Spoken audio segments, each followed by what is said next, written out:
குமாரபாளையம், பள்ளிப்பாளையம் பகுதிகளில் குடியிருப்புகளை வெள்ளம் சூழ்ந்திருக்கிறது. மேட்டூர் அணையிலிருந்து நீர்வரத்து அதிகரித்திருக்கும் நிலையில் குடியிருப்பு பகுதிகளை வெள்ளம் சூழ்ந்திருக்கிறது. குறிப்பாக நாமக்கல் மாவட்டம் குமாரபாளையம், பள்ளிப்பாளையம் பகுதிகளில் குடியிருப்பு பகுதிகளை வெள்ளம் சூழ்ந்திருக்கிறது. மேட்டூர் அணையிலிருந்து வினாடிக்கு 1,00,000 கன அடி நீர் திறப்பால் குடியிருப்புகளில் வெள்ளம் சூழ்ந்திருக்கிறது.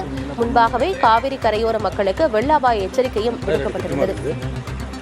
இந்நிலையில் தற்காலிகமாக முகாம்கள் அமைக்கப்பட்டிருக்கின்றன. அந்த முகாம்களில் 65 குடும்பத்தினர் தங்க வைக்கப்பட்டுள்ளனர். பொதுமக்களுக்கு முக்கிய அறிவிப்பு: ஆற்றில் வெள்ளப்பெருக்கு அதிகமாக உள்ள காரணத்தால் தாங்கள் தங்கள் உடைமைகளையும் ரேஷன் கார்டு, வாக்காளர் அட்டை மற்றும் குழந்தைகளுடைய பள்ளி முக்கிய ஆவணங்களை எடுத்துக்கொண்டு அருகில் உள்ள நடராஜா மண்டபத்திற்கு செல்லுமாறு. விவரங்களோடு செய்தியாளர் மகேஷ் கண்ணா இணைந்திருக்கிறார். மகேஷ் கண்ணா, குமாரபாளையம், பள்ளிப்பாளையம் பகுதிகளில் குடியிருப்பு பகுதிகளை வெள்ளம் சூழ்ந்திருக்கிறது. தற்காலிக முகாம்கள்ல 68 குடும்பத்தினர் தங்க வைக்கப்பட்டிருக்கிறாங்க. அந்த முகாம்கள்ல அவங்களுக்கு தேவையான ஏற்பாடுகள்லாம் செய்யப்பட்டிருக்கா? கூடுதல் விவரம் என்ன?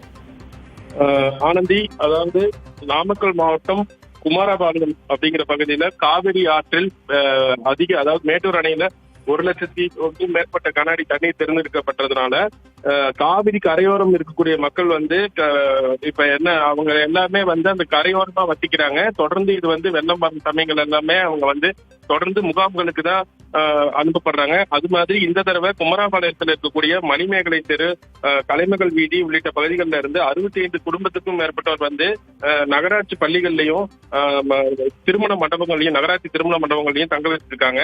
இப்ப அவங்களுக்கு தேவையான உணவுகள், அவங்களுக்கு தேவையான மருத்துவ வசதிகள் எல்லாமே அரசு தரப்புல ஏற்பாடு செய்யப்பட்டிருக்கு.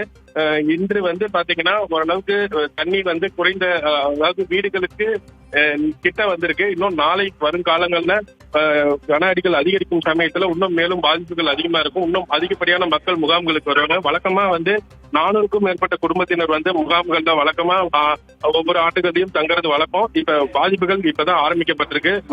கன அடிகள் குறைந்தால் பாதிப்பு இருக்காது, கன அடிகள் அதிகரிச்சா இன்னும் பாதிப்புகள் அதிகமா இருக்கும் அப்படிங்கிறது தெரிவிச்சுக்கிறாங்க. ஆனந்தி, தகவல்களுக்கு நன்றி மனோஜ் கண்ணா.